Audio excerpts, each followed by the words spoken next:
Welcome back, everyone. So I gave this diamond in the rough of a game one last chance to show me what it's got. And let me tell you, folks, this time it delivered. The game I'm talking about is Warframe.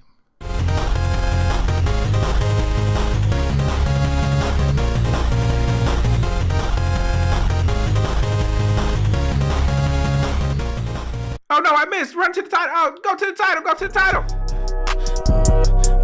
I like coach, yeah, that's no, I'm like all the stars. What's up, everyone? Pushman back with another hard to reset discussion video, and this one is about Warframe. I've been enjoying myself very much with this game and wanted to give my impressions on it, and we'll also talk about TennoCon, which just passed, and what we're excited for. So let's get right into it. Like I said, I gave this game one final chance to impress me, and it certainly did. I played Warframe on Xbox, and I got back into the game when Plains of Eidolon was released. I thought it was pretty nice that Digital Extremes added a free roam sandbox to the game, and I said, why not try it, right? Well, I didn't have the mastery rank nor the appropriate Warframes to be able to sustain myself in there. So I went ahead, played almost about a total of 90 hours, and got where I needed to be. So I've been having fun there and with the whole game. Because this is a really special gem that grew up to be a great game. Because man, from where this game started at to where it is now is absolutely phenomenal. There's a ton of content for all walks of life and gaming to enjoy. So for those who don't know what Warframe is or have been curious as to what the game is about, it's a free-to-play action co-op looter shooter game where you are basically a space ninja and you go through the planets to save them from the faction that's conquering them and hopefully to stop a war from happening. The missions are objective based, so for example, you kill a certain amount of enemies or assassinate this boss on that planet and you dip out. Now that's a very rough overview, but hopefully by the end of this, you'll be more inclined to jump in and try the game. Did I mention it's free? I had to make sure I said it's free. It's not worth anything but your time. So like I said, there's a ton of content in the game for you to be satisfied and to keep playing. There's really no absolute end game, but honestly, there's so much to do and work towards that the end game is the last thing you're thinking about. It's just that grindy. And just like any good game, there's a quest storyline that's very, very intriguing and gets good when you hit the quest, The Second Dream. I found myself going through and saying, what the hell am I doing? Or, what is my mission, my story, my meaning? All those questions started to be answered when I hit the Second Dream quest. Now, I'm not going to say too much more, and it's taboo in the community to spoil it for the young Tenno out there who have not completed it. So, I'll just say, get to it, come back, and tell me your reaction down in the comments below. So alongside the story and the missions that Warframe has to offer, there's a very detailed crafting and modding system that adds a different dimension and depth to the game. What do I mean by that? Well, you basically build everything from your frames to weapons to additional smaller pieces to build another essential piece to that smaller piece to make sure you can have enough to build that major piece. This is a free-to-play game at the end of the day, so it has to be grindy and somewhat time-locked, but that's fine because it's not that big of a turn-off.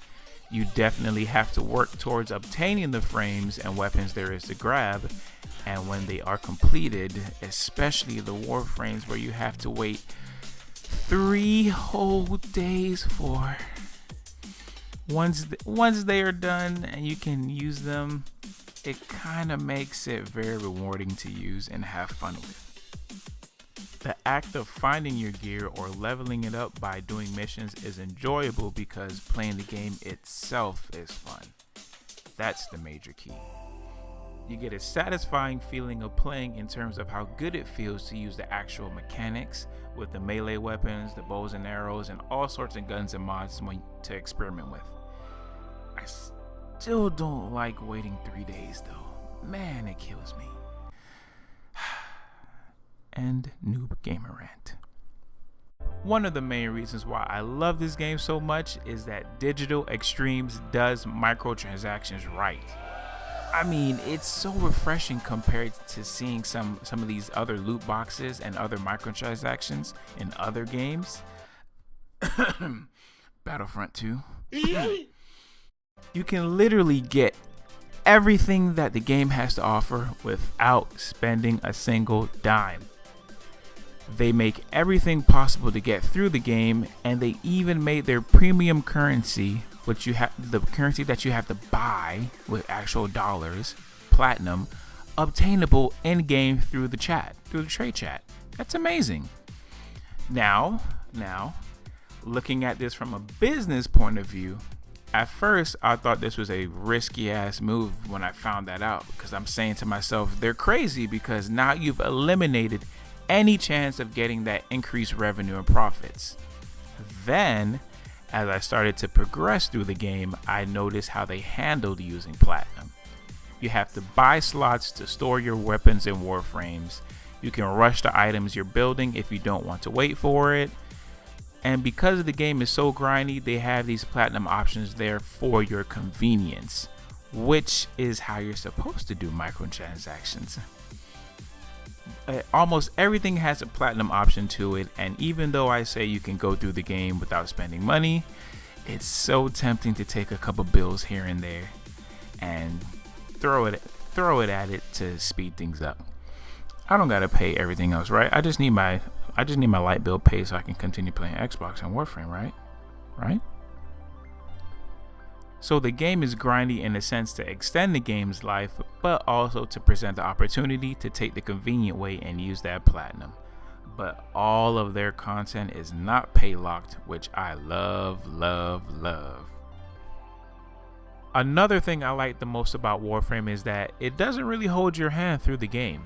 Warframe can be very overwhelming for beginners, and the learning curve is not only steep for understanding the mechanics of the game, like bullet jumping, but it's also a learning curve for modding and utilizing the different frames to their max potential. What helped me get through the beginner's curve was simply prioritizing what I needed to do.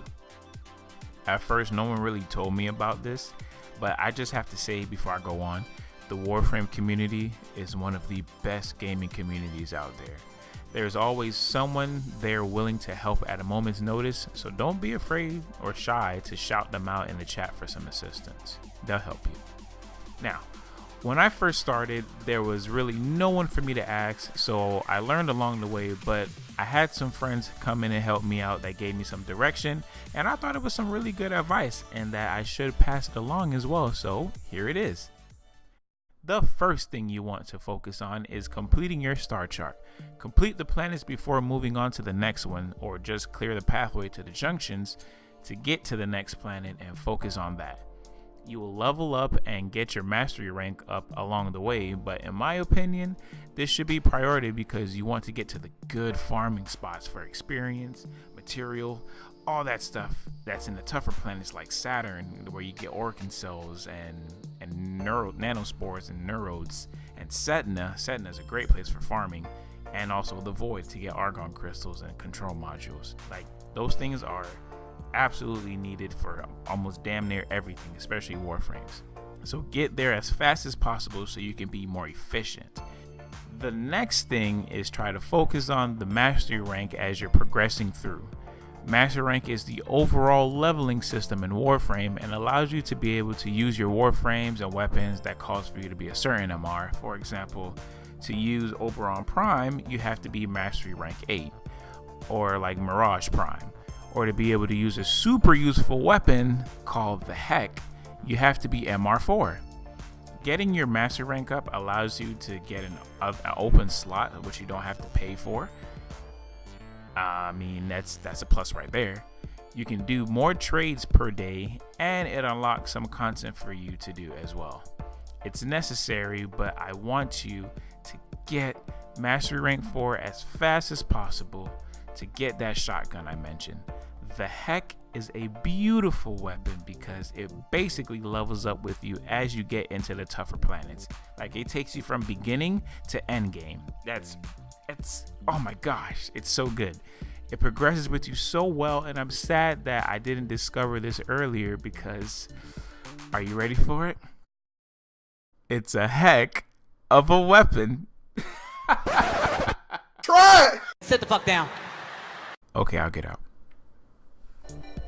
So that's just my 2 quick tips I wanted to tell you. If you want to know more, I'll be coming out with some more videos and content later, so stay tuned and hit the subscribe button to stay up to date. So last up, we're going to be talking about TennoCon and what they showed and the jaw-dropping moments that happened, like the new war teaser at the very end. That's all I'm going to say about that. So TennoCon is basically a yearly convention that Digital Extremes throws for its communities and players, and is just a showcase for what is to come as far as their big content drops are concerned. They're expanding on their free roam areas and adding a whole new area on Venus for us to run around and enjoy in. It's going to be more or less like Plains of Eidolon, but this sandbox is much larger than PoE and has more content for us to enjoy. They're not only introducing a new area, they're also introducing a new faction with some pretty nice cinematic music and intro that goes for it. I'm pretty hyped about it. The new faction is called Solaris United, and they have an interesting look to them. One thing I noticed off rip was the adults do not have an organic head. They all have mechanical or robotic heads, but the kid doesn't have it. He doesn't have a mech head yet. So that leads me to believe that either the climate is so harsh on Venus that they have to be augmented to be able to go out and survive in the harsh conditions. And since the children aren't old enough yet to go out, or probably their bodies can't handle the mechanical augments, they still have not been fitted yet. So this is a dark look at it, but it might be a dark look, a little satire way in Warframe. So either way, there's more to be seen with this new faction. The new DLC is called Fortuna, and I'm guessing it's supposed to be coming out during the same time as Destiny 2 Forsaken. So we'll see around that timeline, around September. Do like middle of September, end of September, I think Fortuna will come. But they're also bringing in with the new content, we'll be able to create our own MOA, which is the big old giant shit from Corpus, and we'll be able to ride around Venus in style, boy, with a hoverboard. We're also getting new Warframes, codenames Revenant and Garuda. For Revenant, I'm guessing that this will be a Warframe that is focused on commanding the dead somehow, or necromancy for his kit.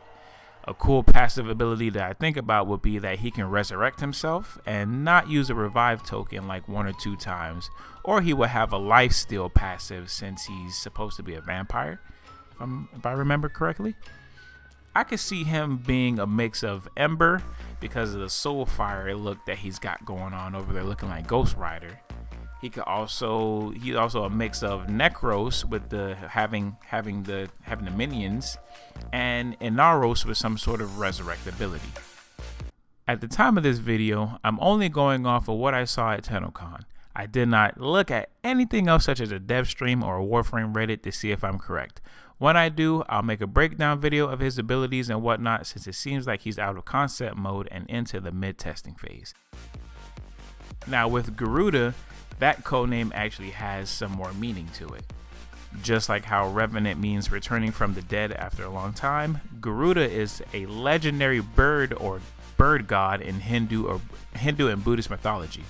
So this definitely hints at a bird Warframe, and if that wasn't a clue, the Warframe itself looks as though it has wings on the actual frame, so it's a dead giveaway. Now they did say she was going to be a gore type Warframe, and I'm guessing that means that all her abilities are going to be very gritty and have some very savagery moves that should rip enemies apart. Or that's what I took from it. Think of Valkyr or Zephyr. So I think that she'll have a swipe attack that acts somewhat like Excalibur's Exalted Blade, but just less spammy. Also, I think that she will have a Talon attack that acts somewhat like Valkyr's and Atlas bashing through enemies. And last, I think she'll have the ability to fly and either have like a swooping teleport, but that wouldn't fit the gore frame, so let's go with something more deadly. And I say she'll be able to fly down. She'll be able to fly briefly and swoop down, slashing through multiple enemies, giving her a crowd control ability. Oh yeah. And unlike Zephyr, who can just fly and zip around, Garuda may be able to fly and do damage, which would be different and pretty awesome. Like, imagine if the animation is like how she is in the concept art, where she just caught her prey and she's parading it around to add a little bit of flavor. Ooh wee! Now that would be nice. I think out of the two, I'm pretty hyped for her the most. But it still looks like she's in concept, so I don't think we're gonna get her on Fortuna, but she should be coming pretty close. She should be like right behind Revenant. But I guess we'll see if I'm right when they are officially released. So with all that out the way, we can get into the last piece of content that was showed at TennoCon, and that is Space Wars. Space Battles, or Railjack is what they're calling it, is coming to Warframe, boy. Now I'm all giddy for this because if you know Warframe was supposed to be a game back in the day called Dark Sector. That game failed, unfortunately. And they changed it into Warframe, but they wanted to still bring some elements from Dark Sector that they wanted to put in before into it. Now Warframe is a lot more successful, of course, and they think it's about time that they did it. And Railjack is the project baby, you can say, for it. Now for this thing, it's crazy. There's a bunch of crap going on, but it's so awesome because you'll need a team. And you'll have to coordinate together to take down another enemy ships that's coming down on Venus. So you got ship battles coming in. And one person has to leave the ship to go on a sabotage attack. So they're basically infiltrating the other ship and trying to destroy it from within. You got to give nav coordinates to each other. You got to other person on your ship has to hack their ship, and then you give the nav coordinates, and then there's a huge laser at the end of the game that you have to use to take down the other ship. I'm a firing my laser. Like, dude, it's so good. Did I mention this game is free? I had to make sure because there's no way any other company out there would give us such great content for free. I mean, Warframe has been out for like 5 years now on console, somewhere around there, and not one big DLC drop like Fortuna was turned to paid DLC. I love that. The Love and Perseverance Digital Extreme showed their game is actually coming through in their game, in their transparency, because they do, like I said, they do dev streams and all that good stuff. And the community that's built around it is absolutely phenomenal. I can't wait for more info to be dropped for Fortuna. And once more info is out, you bet your ass I'm going to talk about it. And that brings us to the end of Hard Reset. If you like the content, don't be a stranger. Keep coming back and sub to the channel because there's more coming up. Also, if you have any predictions about the new Warframes coming out, or just want to chat about anything, or what you're most hyped for, drop it in the comment section and we'll talk. Once again, I am Pusher Man, and I'll see you in the next one. Deuces. Hey, Excalibur, we're done. The video's over now. You can stop now. He's gonna keep going. Okay. And we're done.